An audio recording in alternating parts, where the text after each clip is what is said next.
Putri Chandrawati, ibunda dari Joshua sedang menangis-nangis di rumahnya, merasakan bagaimana ternyata ketidakadilan hukum di Indonesia ini.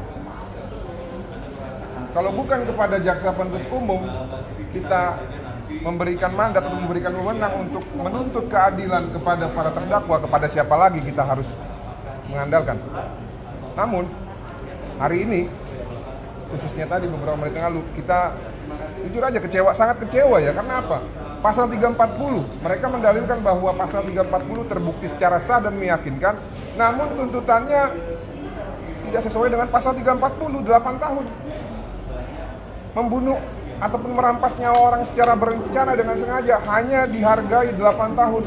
Lebih baik menurut saya bebaskan saja sudah. Tuntut bebas saja. Buat apa dituntut 8 tahun? Tuntut saja bebas. Biar sekalian ya, bahwa memang ternyata hukum kita itu tebang pilih gitu ya. Saya tidak tahu apa yang menjadi dasarnya sehingga mereka hanya menuntut 8 tahun. Jadi kalau kita mempertimbangkan rasa keadilan bagi korban yang sudah dihilangkan atau dirampas nyawanya secara berencana, keluarganya diintimidasi, dilakukan obstruction of justice, dituduh pemerkosa, dituduh pelaku kekerasan seksual, tapi hanya dihukum 8 tahun. Mohon maaf ya, saya pikir bukan cuma keluarga korban yang marah, masyarakat di sini juga pada marah.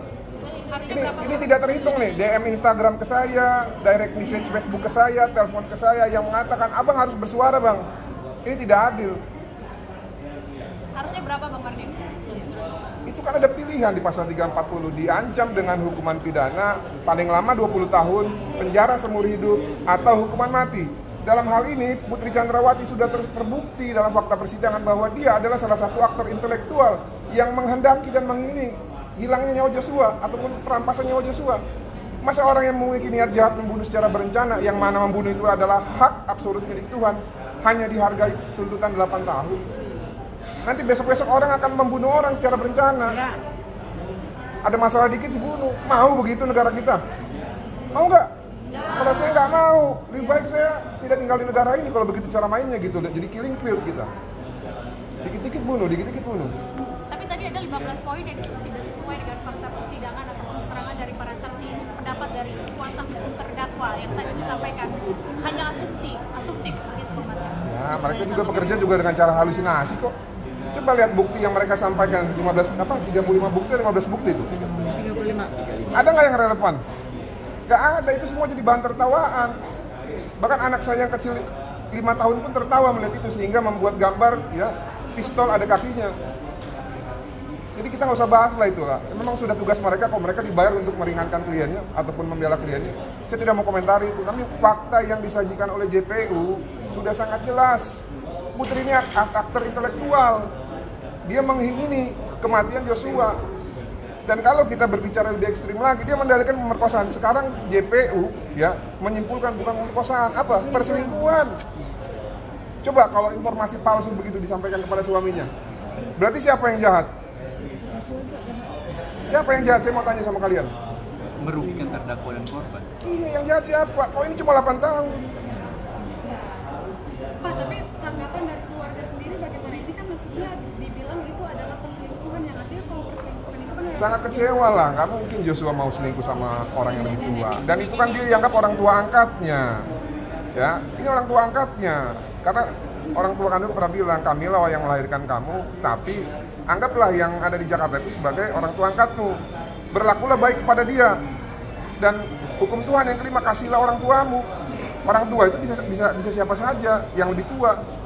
Memang secara spesifik untuk orang tua kandung, tapi orang tua yang ada di lingkungan kerja ini juga harus dihormati. Dan namun ya, ini walaupun kami menolak ya, tapi kalaupun ini memang itu terjadi, itu atas relasi kuasa. Coba baca teorinya Reza Indragiri. Bang Mardin, terlepas dari motif perselingkuhan ataupun pelecehan seksual, peran krusial ya dari Putri Chandrawati yang tadi Abang Lian disampaikan dalam materi tuntutan jaksa penuntut umum apa Bang?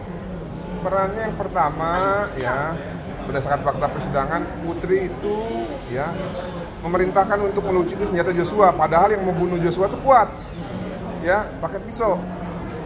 Lalu yang kedua ya, ada petunjuk dari Richard Eliezer yang mengatakan ya bahwa sudah ada perintah pembunuh pada saat sebelum di Duren 3 ataupun di Saguling, yaitu ingin menabrakkan mobil ke bagian samping di jalan tol.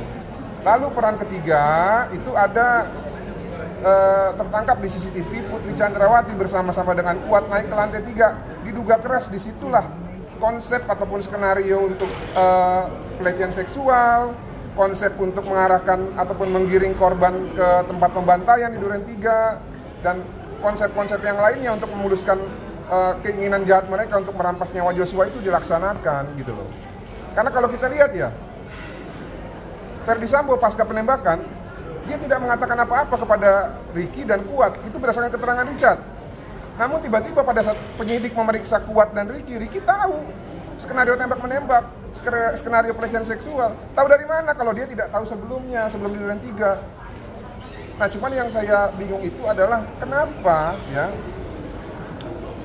Ditambah lagi tadi satu lagi, si Putri ini juga sudah mempersiapkan caranya supaya penyidik itu yakin terjadi pelecehan dengan apa? Dengan mengganti baju pada saat penembakan tersebut. Dan pada saat penembakan berdasarkan fakta persidangan juga, pada saat menjadi saksi, Putri mengatakan pada saat peristiwa penembakan dia hanya menutup telinga. Padahal lazimnya kalau orang ada suara tembakan, yang pertama dia lakukan adalah sembunyi atau ngumpet di bawah kolong tempat tidur atau di dalam lemari. Langsunglah menelpon ajudan yang lain untuk segera datang menyelamatkan. Ini apa? Dia hanya tidur dan menutup telinga. Berarti diduga keras dia sudah tahu peristiwa itu apa gitu ya. Siapa yang dibunuh, dengan cara apa dibunuhnya, dia sudah tahu. Nah, oleh karena itu ya, ditambah lagi dia mengiming-imingkan uang segala macam gitu ya kepada para ajudannya. Itulah yang disebut dengan kesamaan kehendak ataupun meeting of mind untuk melenyapkan nyawa Joshua. Nah, kalau orang punya pemikiran jahat untuk membunuh seseorang, itu di dalam ancaman hukuman pidana ataupun ketentuan perundang-undangan kita, inilah kejahatan yang paling sadis gitu loh. Untuk pidana umum selain hal-hal yang lain. Nah, yang saya bingung kenapa aku cuma dituntut 8 tahun gitu ya. Kita sangat menyesalkan sekali. Demikian. Artinya nanti untuk terakhir Pak, artinya nanti untuk